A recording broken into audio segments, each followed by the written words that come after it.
Hello అండి. ఈ వీడియోలో డిప్లొమా C20 రెగ్యులేషన్ వాళ్ళకి 4th సెమ్లో EC 405 programming in C and MATLAB subject నుంచి ఇంపార్టెంట్ క్వశ్చన్స్ చూద్దామండి.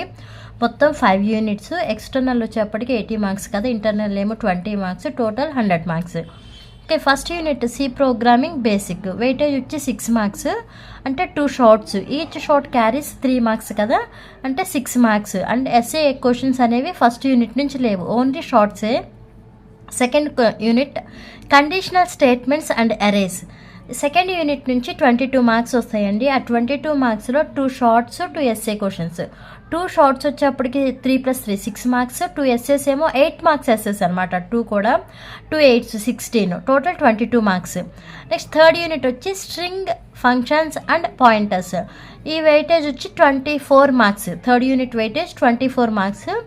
ఈ యూనిట్ నుంచి 2 షార్ట్స్ వస్తాయి, ఒక 8 మార్క్స్ ఎస్ఏ వస్తుంది, ఒక 10 మార్క్స్ ఎస్ఏ వస్తుంది, మొత్తం 24 marks. Fourth unit structures and unions, weightage వచ్చి 14 మార్క్స్ అండి. 14 మార్క్స్లో 2 షార్ట్స్, ఒక 8 marks question. Next fifth unit వచ్చి బేసిక్స్ ఆఫ్ మ్యాట్లాబ్, ఇది యూనిట్ కూడా 14 మార్క్స్ వెయిటేజ్, 2 షార్ట్స్, ఒకటి 8 మార్క్స్ క్వశ్చన్. ప్రతి ఒక్క యూనిట్ నుంచి షార్ట్స్ ఏం ప్రిపేర్ అవ్వాలి, అలానే ఎస్ఎస్ ఏం ప్రిపేర్ అవ్వాలో చూద్దామండి. ఇవన్నీ కూడా నేను ప్రీవియస్ క్వశ్చన్ పేపర్స్ అన్నీ కూడా కలెక్ట్ చేసినవి. ఓకే, ఫస్ట్ యూనిట్ వచ్చేప్పటికి ఓన్లీ షార్ట్స్ అంటున్నాం కదండి. ఏమేమి ప్రిపేర్ అవ్వాలి అంటే list the data types used in C. Okay, data types ఏమి సి లాంగ్వేజ్లో డేటా టైప్స్ ఏమి యూజ్ చేస్తామో వాటిని లిస్ట్ అవుట్ చేయాలి. Next list the arithmetic and logical operators supported by C. Already మీకు మైక్రో ప్రాసెసర్ సబ్జెక్ట్ ఉంది కాబట్టి మీకు అర్థమెటిక్ ఆపరేషన్స్ అంటే ఏంటి, అలానే లాజికల్ ఆపరేషన్స్ అంటే ఏంటి, and next bitwise logical operations ఏంటి, ఇంక్రిమెంట్ ఏంటి, డిక్రిమెంట్, ఇవన్నీ మీకు ఒక ఐడియా ఉంటుంది. ఫస్ట్ యూనిట్ అయితే షార్ట్సే కానీ ఎస్ఏ లేకపోయినా, బట్ అన్ని చిన్న క్వశ్చన్సే. నేనైతే ఫస్ట్ యూనిట్ వదిలేయండి అని మాత్రం చెప్పనండి. ఫస్ట్ యూనిట్ ప్రిపేర్ అయ్యి కంపల్సరీ 6 మార్క్స్ తెచ్చుకోండి అని చెప్తాను. ఎందుకంటే మీకు ఆల్రెడీ మైక్రో ప్రాసెసర్ సబ్జెక్ట్లో దీని గురించి ఒక ఐడియా ఉంది కాబట్టి అన్నీ కూడా చిన్న క్వశ్చన్సే, పేరాలు చదవాల్సిన అవసరం కూడా లేదు కాబట్టి ఫస్ట్ యూనిట్లో ఉన్న ప్రతి ఒక్క చిన్న క్వశ్చన్ కంప్లీట్ చేయండి. ఓకే, ఈజీగా 6 మార్క్స్ వస్తాయి. అర్థమెటిక్ ఆపరేషన్స్ అంటే తెలుసు కదా మీకు. ఏంటి అర్థమెటిక్ ఆపరేషన్స్ అని ఎందుకు యూజ్ చేస్తాము? మ్యాథమెటికల్ క్యాలిక్యులేషన్స్ కోసం యూజ్ చేస్తాం. మరి అర్థమెటిక్ ఆపరేషన్స్ వచ్చి ఏమంటాం? అడిషన్, సబ్ట్రాక్షన్, మల్టిప్లికేషన్, డివిజన్, ఇవన్నీ కూడా అర్థమెటిక్ ఆపరేషన్స్ కదా. ఇప్పుడు అడిషన్ ఆపరేషన్ పర్ఫామ్ చేస్తాము, రిజల్ట్ అనే దాన్ని ఏమంటాము? సమ్ అంటాం. అదే సబ్ట్రాక్షన్ అనుకోండి, వచ్చిన రిజల్ట్ని డిఫరెన్స్ అంటాం. మల్టిప్లికేషన్ అయితే ప్రొడక్ట్ అంటాము. అదే డివిజన్ అయితే కోషంట్ అని, రిమైండర్ అని అంటాం కదా. సింబల్స్ కూడా సేమ్, అడిషన్ అంటే ప్లస్, సబ్ట్రాక్షన్ అంటే మైనస్, మల్టిప్లికేషన్ అంటే ఇంటూ, డివిజన్ అంటే divided by symbol. Next logical ఆపరేషన్స్కి వచ్చేప్పటికేంటి? And logical and, logical or, logical not, ఇవి ఉన్నాయి కదా.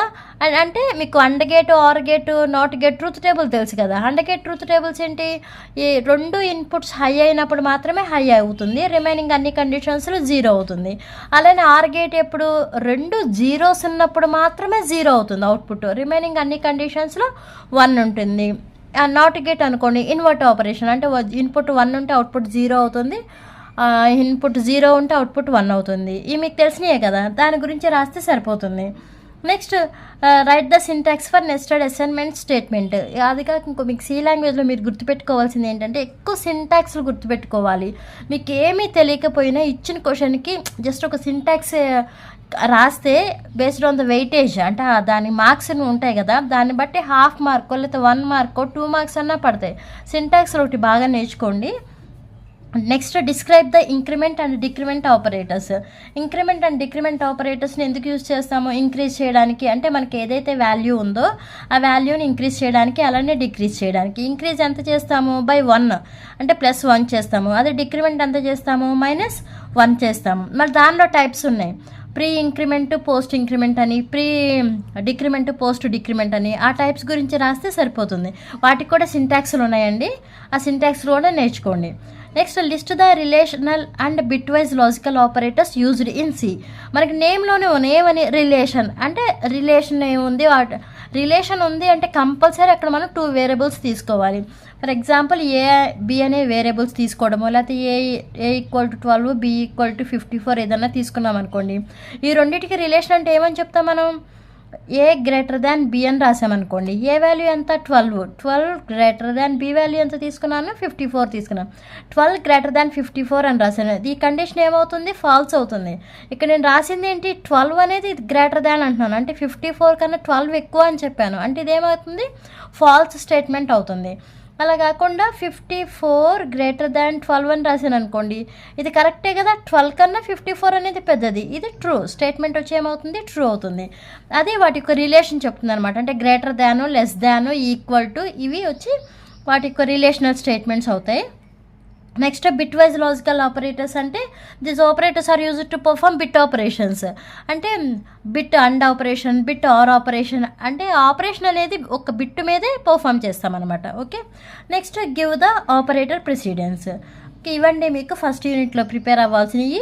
ఇక్కడున్న ఈ క్వశ్చన్స్ చదివితే సరిపోతుంది, మీకు 6 మార్క్స్ వస్తాయి.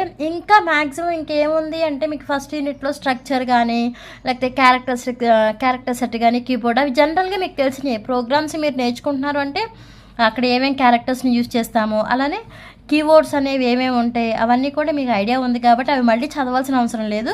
వీటి వరకు చూసుకుంటే ఫస్ట్ యూనిట్ సరిపోతుంది. ఓకే, సెకండ్ యూనిట్ వచ్చి కండిషనల్ స్టేట్మెంట్స్ అండ్ ఎరేస్ కదా, వెయిటేజ్ వచ్చి 22 మార్క్స్ అన్నాము. దానిలో షార్ట్స్ ఏం ప్రిపేర్ అవ్వాలి అంటే give the syntax off switch case statement. ఆ స్విచ్ కేస్ స్టేట్మెంట్కి సింటాక్స్ ఒకటి ప్రిపేర్ అవ్వండి. Next differentiate while and do while loops. Next differentiate break and continue statements. మీకు ప్రీవియస్ పేపర్లో ఎక్కువగా అడిగింది బ్రేక్ అండ్ కంటిన్యూ స్టేట్మెంట్స్ ఒకటి, వైల్ అండ్ డూ వైల్ ఎక్కువ అడిగారండి. Okay, while and do while loops ఒకటి, బ్రేక్ అండ్ కంటిన్యూ స్టేట్మెంట్స్ ఒకటి అడిగారు. నెక్స్ట్ ఏంటంటే కండిషనల్ స్టేట్మెంట్స్ ఉన్నాయి కదా. ఓకే, కండిషనల్ స్టేట్మెంట్స్లో ఉంటాయి కదా మీకు if else, nested if else, వాటిని కూడా just list the conditional statements అనో, లేకపోతే just right the syntax of if else statement అనో, లేకపోతే ఇఫ్ స్టేట్మెంట్ అనో, అవి మీకు ఎస్ఏ క్వశ్చన్లో ఇచ్చాను. మీరు ఎస్ఏలో ఆ క్వశ్చన్ మొత్తం ప్రిపేర్ అయితే దానికి సంబంధించిన షార్ట్ అడిగినా మీరు రాయగలరని నేను ఇక్కడ మెన్షన్ చేయలేదు. ఓకే, నెక్స్ట్ డిఫైన్ అండ్ అరే. అరే is nothing but group of elements కదా, దాని గురించి రాస్తే సరిపోతుంది. Next right the syntax for nested loops. Second యూనిట్కి వచ్చేప్పటికి షార్ట్స్ ఇవి ప్రిపేర్ అవ్వండి. ఓకే, ఎస్ఏస్ వచ్చి ఏం ప్రిపేర్ అవ్వాలి అంటే explain conditional statements with simple programs. Conditional statements అని చెప్పాను కదా, if else, nested if else అని. Next explain iterative statements with simple programs. Iterative statements అంటే వైలు, ఫర్, డూ వైలు ఇవి ఉన్నాయి కదండి, while loop, for loop, do while loops, వాటి గురించి రాయాలి. అంటే ఎగ్జాంపుల్ తీసుకోవాలి. ఏంటి, ఒక సింపుల్ ప్రోగ్రామ్ తీసుకుని దానికి రిలేటెడ్గా ఈ కండిషనల్ స్టేట్మెంట్స్ అలాగే ఇటరేటివ్ స్టేట్మెంట్స్కి రిలేటెడ్గా ఒక ప్రోగ్రామ్స్ అనేవి రాయాలి, సింపుల్ ప్రోగ్రామ్స్ తీసుకుని రాయాలి. Next write a C program to perform. ఇది ఒకటి ప్రీవియస్ పేపర్లో ఎక్కువగా రిపీటెడ్ అయిన క్వశ్చన్ అండి. రిపీట్ అవ్వడం అంటే మీకు మొత్తం ఇలా ఇవ్వలేదు question. Write a C program to perform matrix addition, లేదంటే మ్యాట్రిక్స్ సబ్ట్రాక్షన్, లేదంటే మ్యాట్రిక్స్ మల్టిప్లికేషన్. అలా ప్రీవియస్ త్రీ పేపర్స్లో కూడా ఇలా ఇండివిజువల్గా అడిగారు. మ్యాట్రిక్స్ ఎడిషన్ ఒక దానిలో అడిగారు, మ్యాట్రిక్స్ సబ్ట్రాక్షన్ ఒక దానిలో అడిగారు, మ్యాట్రిక్స్ మల్టిప్లికేషన్. అంతేకాని ఈ 3 కలిపి ఒక క్వశ్చన్కి అయితే ఏ పేపర్లో అడగలేదు. Next explain declaration and initialisation of 1 dimensional and 2 dimensional arrays. ఇది కూడా ఇంపార్టెంటే. ఓకే, నెక్స్ట్ వీటితో పాటు మీకు సెకండ్ యూనిట్లో ప్రోగ్రామ్స్ కూడా ఉన్నాయండి. ప్రోగ్రామ్స్ ఫస్ట్ నుంచి కొంచెం కాన్సన్ట్రేట్ చేసిన వాళ్ళు ఏ ప్రోగ్రామ్ ఇచ్చినా రాయగలరు. అలా కాన్సన్ట్రేట్ చేయలేని వాళ్ళు ఎక్కువ వీటి మీద కాన్సన్ట్రేట్ చేయండి. ఎందుకంటే ఏ బిట్టు థియరీ ఉండి బి బిట్టు ప్రోగ్రామ్ ఉండొచ్చు కదా, ఆ ప్రోగ్రామ్ రాయలేకపోయినా ఇవన్నా రాయగలరు కాబట్టి. అలాగే మ్యాక్సిమం ప్రీవియస్ పేపర్లో అడిగిన క్వశ్చన్స్ ఏంటి అంటే sum of N natural numbers program, sum of digits of given number ఒకటి, ఈవెన్ ఆర్ ఆడ్ అని, గివెన్ నెంబర్ అనేది ప్యారెంట్రోమా కాదా అని అలా అడిగారు. ప్రోగ్రామ్స్కి వచ్చేప్పటికి ప్రోగ్రామ్స్ మ్యాక్సిమం అంటే మొత్తం రాయకపోయినా కొంచెం మినిమం బేసిక్స్ అన్న నేర్చుకుంటే కొంతవరకన్నా రాయగలరు. నెక్స్ట్ థర్డ్ యూనిట్ వచ్చేప్పటికి వెయిటేజ్ 24 మార్క్స్ కదండి. 2 షార్ట్స్, ఒక 8 మార్క్స్ క్వశ్చన్, ఒక 10 మార్క్స్ క్వశ్చన్. షార్ట్స్కి వచ్చి ఏం ప్రిపేర్ అవ్వాలంటే define string, state the use of function in C ఒకటి, state the use of return statement. Next define a pointer, give the syntax for declare pointer, assign pointer and initialization pointer. Next differentiate address operator and dereferencing operator. ఇవి shorts prepare అవ్వండి. Essays వచ్చేప్పటికి ఏంటంటే explain the string manipulation functions.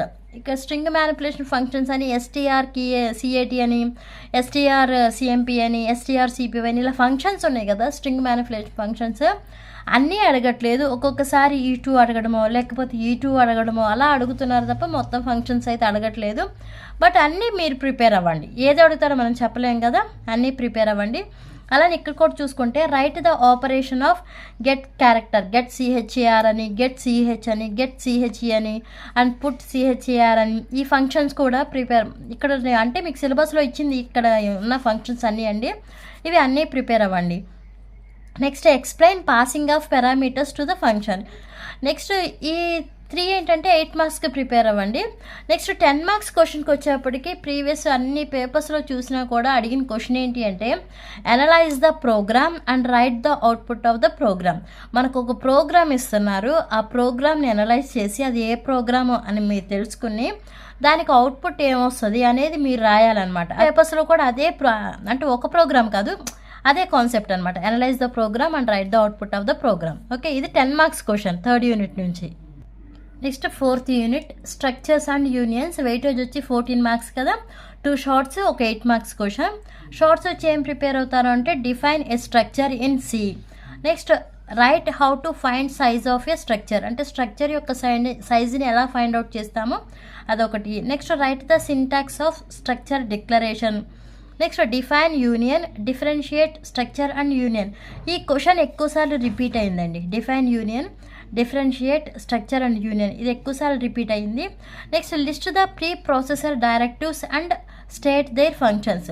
Pre processor directives ఏమేమి ఉన్నాయి వాటిని యొక్క function explain చేయమని ఇది షార్ట్గా అడిగారు, అలానే ఎస్ఏగా కూడా అడిగారు. ఎస్ఏగా ఏమని అడిగారు అంటే explain the pre processor directives అని అడిగారు. ఓకే, మీరు ఎస్ఏగా ప్రిపేర్ అయినా కూడా మీకు అదే దాంట్లో షార్ట్ కూడా ఆన్సర్ ఉంటుంది కాబట్టి మొత్తం ప్రిపేర్ అవ్వండి.